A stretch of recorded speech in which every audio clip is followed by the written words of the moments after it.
to the Blueprint Podcast. We are so excited to have you guys live with us today. I do want to point out that today this is a Q and there will be a Q&A portion. So if you have any questions while we're talking, please put them in the chat and we will answer them when we get to that portion. Yeah. I'm here with my co-hosts, Justin and Julian. Hello, guys. And, Justin. What's up, y'all? So today we'll be talking about something that doesn't get a lot of airtime that people don't like to talk about, especially with everything going on in our senior year. Important thing to talk about is Faith and future. and future. And the future. The future, guys. Future. And today I have dragged along Ezra with us today. Ta-da! I said I get him a shirt, and I got him a shirt. Hello, everybody. I'm glad to be here. I've definitely been hearing about this series. I've been keeping up with it. And the topic, faith in the future, I think it's a really interesting conversation. And I think it's really vital for this portion of our life. That's because high school, you know how stressful it is. So Yeah. I really think this topic will help out a lot of the students here. Yeah. So let's dive right in. So why is faith even a part of this conversation? Like, why are we bringing this up today? Well, it's because as much as we talk about our plans like going to college and our decisions, the truth is all of us are at least a little bit scared of what is coming into our future, what we're stepping into. We're always unsure about what's going on. But faith, because we believe in God, it becomes that anchor that we need when everything feels shaky. Can I say something real quick? Sure. But also, faith also corresponds with hard work. Exactly. You can't just say God is going to do this and you're not putting it anywhere to help God help you. That is so true. That is so true. All right. Proverbs. Proverbs. It was just reminding me of the proverb that we should trust in the Lord with all of our heart and to lead not to our own understanding, and in every way that we have, in all our ways, whatever we do, that God will direct our path. And it just really said something to me. It said something to my personal life that while we're going through the trials and tribulations of this high school year, that God will always be with us, that we can trust in God no matter what problems we're facing, that He will always be with us throughout the path. Okay, so as Christians, we always hear just trust God. But what does that actually mean? Like, what does that mean to you? I'm keeping a buck though. To me personally, I think it means stop trying to control everything. Like, still have your plans, still have your precautions, and still have your prep time. But don't panic and don't get overstimulated when you realize that not everything is going to go to plan, not everything's going as you imagine. Exactly. Because for me, I had to learn to be okay with not knowing. Sometimes I'll pray and I won't hear a definitive, super clear answer. But I learned that I have to keep moving. That's what trust really is. And it reminded me of James 2 verse 17, where it says, "Faith by itself is not accompanied by action; it's deed." And we still have to take those steps even when we don't know what's going to happen. That's so true. That's so true. And for me, it's really about just staying connected to the source, God. And we have to really be connected to God because it's only Him that can get us through the emotional moments or the trials, like I said, the tribulations, the problems, the stress. And it's really something simple, this connection. It's like in your day-to-day, having a prayer with God, something simple. God, I need your help with this test today. God, I need your help to keep from being angry with my classmates or talking back to the teacher. Just the simple things, staying connected to God. Yeah. And I mean, sometimes trusting God means trusting the people around you. Like the people that He put into your life to help you. Like for me, I have mentors and friends that I can just talk to, and it can make a huge difference in our lives. Yeah. Exactly. So let's talk about the true tough side of this conversation. because it sounds good to say trust God, but what about when things go wrong? Like, let's say you had this all planned out, and let's say you're trying to trust God, you're walking without like, thinking too deeply about what may happen. You're just trusting that things will go right, and even after you do that, everything you've planned just still goes wrong. What then? Another example of that is, say you're broke your whole senior year. You're looking for a job, right? Yeah. And you keep praying to God, you get accepted to a little interviews here and there, but you're not getting hired. Exactly. Like, do you still trust then? Like, do you think that there might be another plan for you? Like, what's going on? I think that, like, you really figure out where what your faith is really built on when something doesn't go your way. Like in the example I put before, if you're applying for jobs, you're gonna start praying more because you want to get those jobs. Yeah. Now, see, when you do get those jobs, you're gonna be praying as frequently as you did before when you didn't have it. That is so true. That is so true. And it really truly gets real in those moments, especially for, like I said, the time of life that we're in right now. High school. Even though I'm not a senior like you guys are, you're still young. I'm still pressing on because junior year can still catch you. It was honestly the hardest year for me. It really is the hardest year. Hardest year. They use your transfer from junior year, like for college, most time. Yeah.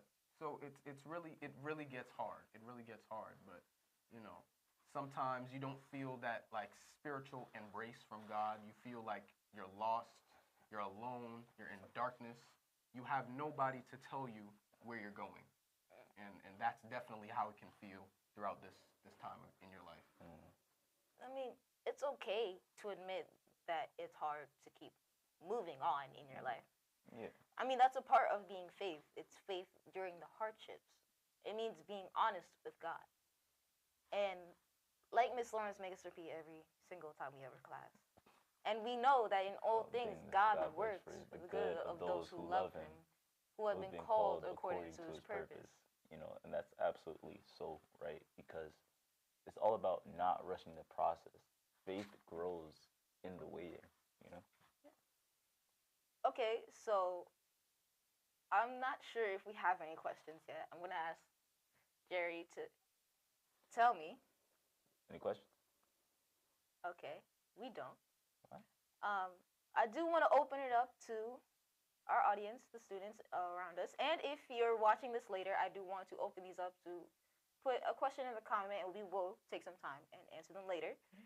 But what questions do you have for us? Like, what do you want us to take a moment and reflect on?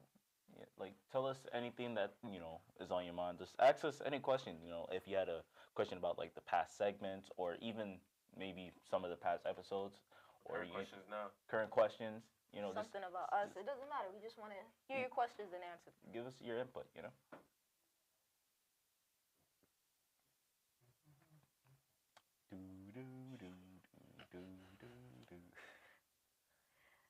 Okay, so we didn't get any questions, so Ashley, would you like to go? Yeah, we're just going to. Yeah, we're right. So, let's wrap this up. Oh, we have one question.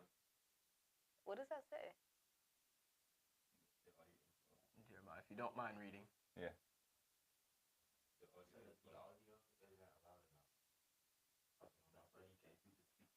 I think that's Madison. I'm sorry, Madison. We'll fix the audio.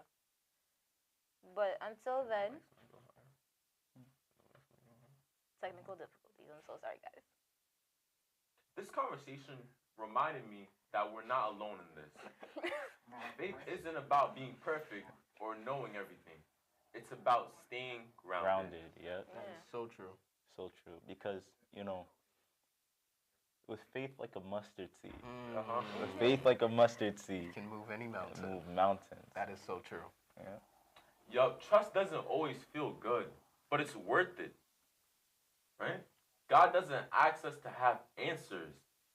He just asks us to believe in His plan. Like you said, faith as a mustard seed can move mountains. I'm trying to show you. And wherever you are in your journey, senior, junior, freshman, whatever, faith is a daily decision.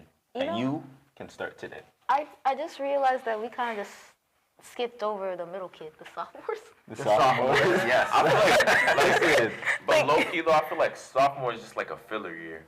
okay, but it still matters. They still have their ups and downs because, I mean, you have to realize we would need God throughout no matter what problems we face, whether it's high school, whether it's a personal experience. Oh, we have a question. What does it say? Question, and it says, how do you help others to have faith in God even when they don't believe in Him due to their experiences? Okay, so how do you help others Have faith in God. have faith in God Or when they don't believe in Him due to their experiences? when they don't believe in Him due to their experiences? That is.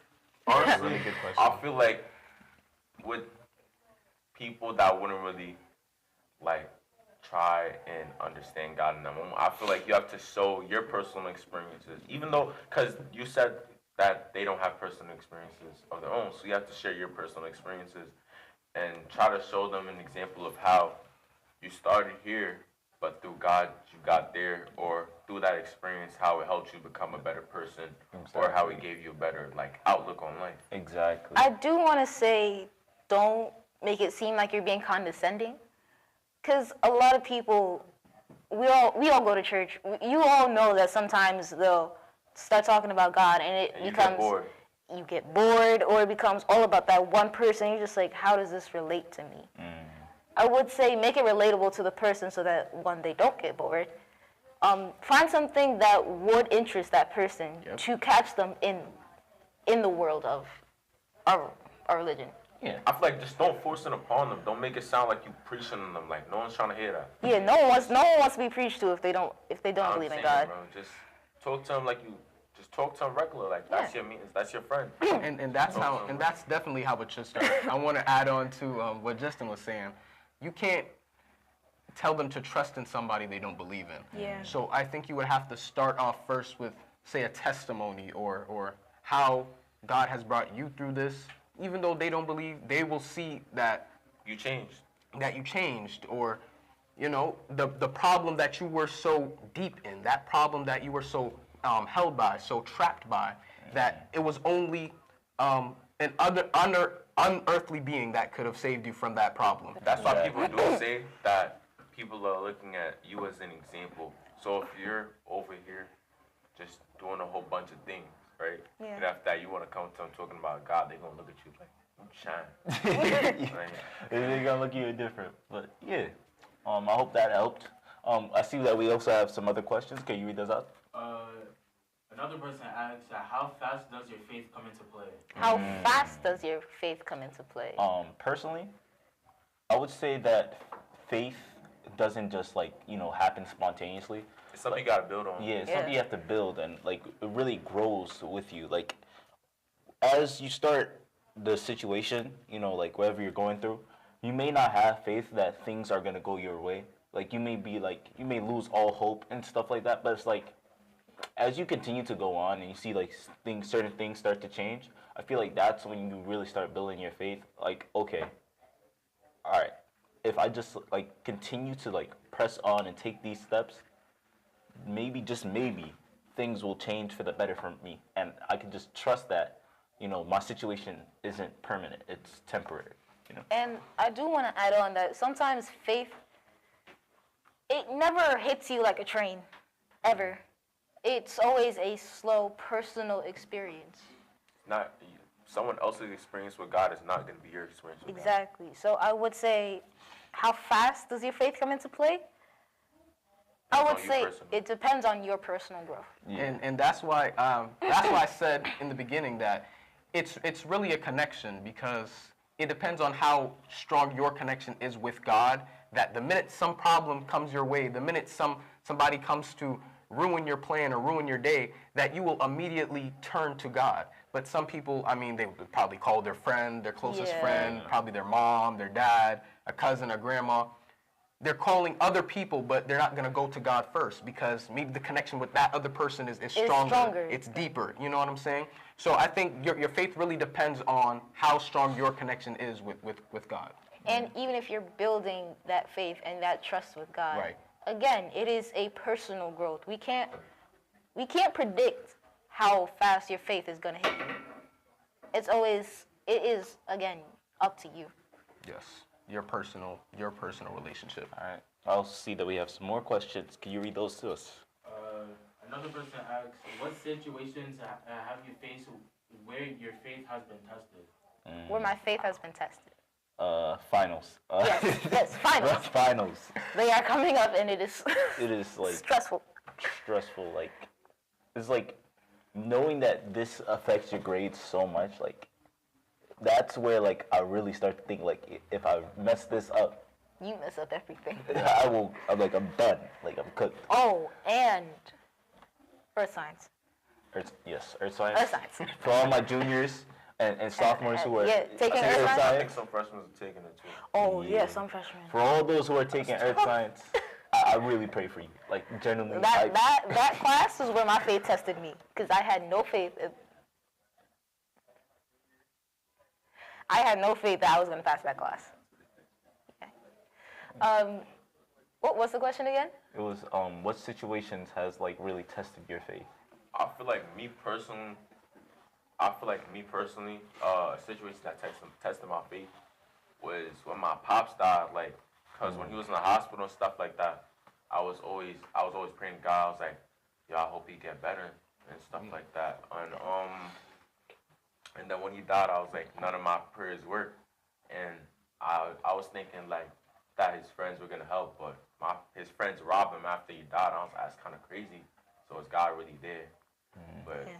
I started to grow. I was like, things happen for a reason. So, yeah. I think I learned God works in mysterious ways, because after that situation, I found myself like starting to depend on Him more.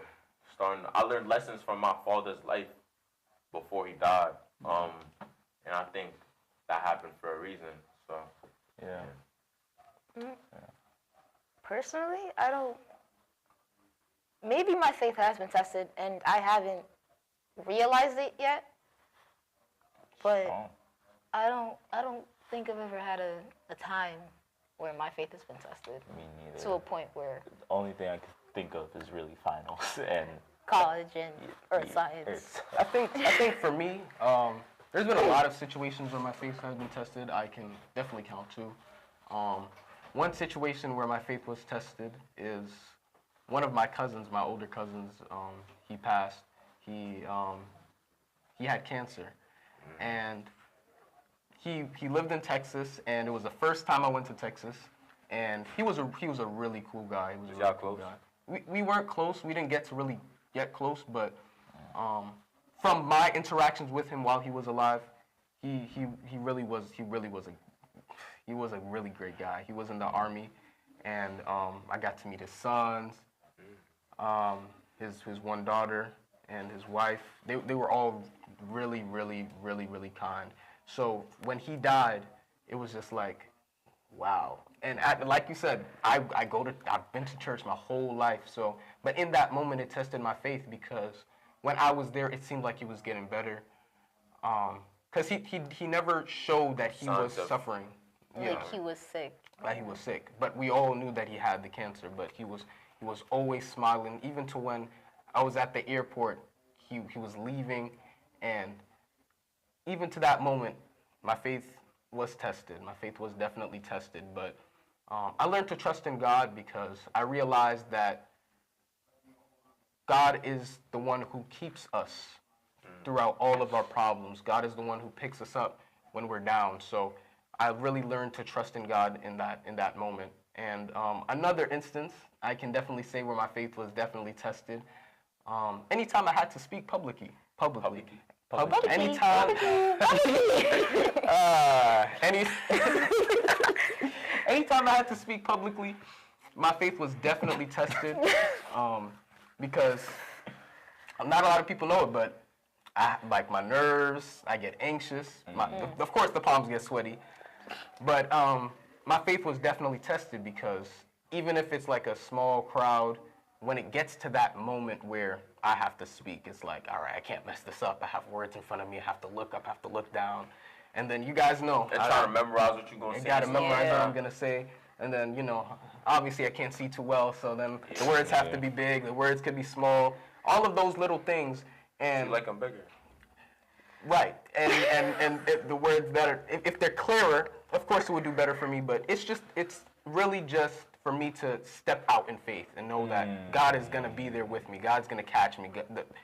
He's going to work with the Holy Spirit to help me to portray the message that I need to portray or complete whatever I have to complete, draw people toward him. So it's in those moments where I have to really put my faith in God. So those are the two moments that has tested my faith. All right. We'll take one more question. Could you read that for us? One or two. One. One more. All right. Someone else asks, what do you do when your faith doesn't feel like it's enough? My faith doesn't feel like it's enough. Yeah, I feel like that's when it boils down to the trusting part because, Yeah. you know, Faith is trust, though. Faith is based in trust. yeah, Because you can say, yeah, I trust you, but if you have faith in the person, you believe that they can do this. yeah. Because I can trust Justin to, I don't know, get a job. I was mad. I'm sorry. Hold on. I'm sorry. That's the only thing I think of. Mad shade. I'm so sorry. That was the only thing I could think of. I could trust you to get a job, but if I say I have faith in you, I can say I have faith Justin is going to get a job. I don't know. What? I believe that I have faith. You have to be realistic. I have faith that you are going to get a job. That is nothing I have ever believed that, yeah, Justin's going to be unemployed for the rest of his life. I've always said Justin's going to get a job soon. Oh, mad shade. Actually, using Justin though, I mean, Justin continues to try to get a job, and I think that shows that Justin has great faith. Exactly. And that is why I said I have faith that Justin will get this job. Justin will eventually, because I mean, Like whenever he says he's going to get an interview, I'm just like, all right, Justin's going to get a job soon. Right. I believe that. I have faith in that. I remember. I don't trust it. I have faith. I'm sorry, I've been cutting you off. You have. But I remember Justin told me before, even last year, he was like, all right, I'm going to sign up on Indeed, I'm going to get a job. After the summer, he came back, he told me he applied to 50 jobs, and none of them accepted it. Yo, chill. I think that's where his faith grew. But to the question where you feel like your faith is not enough, wow. I feel like that. You just got to keep taking those steps and trust. I think it's really, and I think I'm gonna go back to the connection. Yeah. I think that would really just be. It's really just showing you how deep your connection is with God. So I would say that when you feel like your faith isn't enough, it's definitely a test for you to deepen your connection with God. Something that's going to make you stronger. Right. It's going to make you stronger. So your faith, I believe, it will be enough. It will definitely be enough. God is going to help you through any problem that you have. Well, I think in this segment, we've hit a lot of strong points. Yeah. Yes. A lot of riding, a lot of strong points, right? And I feel like some things that can resonate with our minds. But that was the bell, and it is time to wrap up to get to our other classes. So we do want to thank you guys for being here, asking us questions, showing up, and just testing us. I'm just going to say that. And I just want to, I want to tell you that the blueprint is all about being real. We don't pretend that we have it all together. As we just said, we just disrespected Justin. I'm so sorry about that. Let's be honest. We all have to keep building one conversation at a time. One interview at a time. One interview, one question, one step, one step at a time. All right. So this is the end of our episode today. Thank you guys so much for tuning in. If you want us to do something like this again, please let us know, and I will gladly have like a whole Q&A segment where we just like you guys ask us questions and we answer. I would love to do that. We might allow some people inside the room. Maybe. We might bring some more co-hosts. Yep. We are being signaled that there is one thing that someone wants us to address. What is it? No? All right, never mind. We'll see you guys next time on our next episode of The Blueprint. Until then, keep showing up, keep trusting, and don't be afraid of what's next. And make sure to follow us. Yeah. Everywhere. Everywhere. Instagram, YouTube. YouTube. That is the only TikTok coming soon. sometime. I hope y'all enjoyed our podcast. Bye. Bye, guys.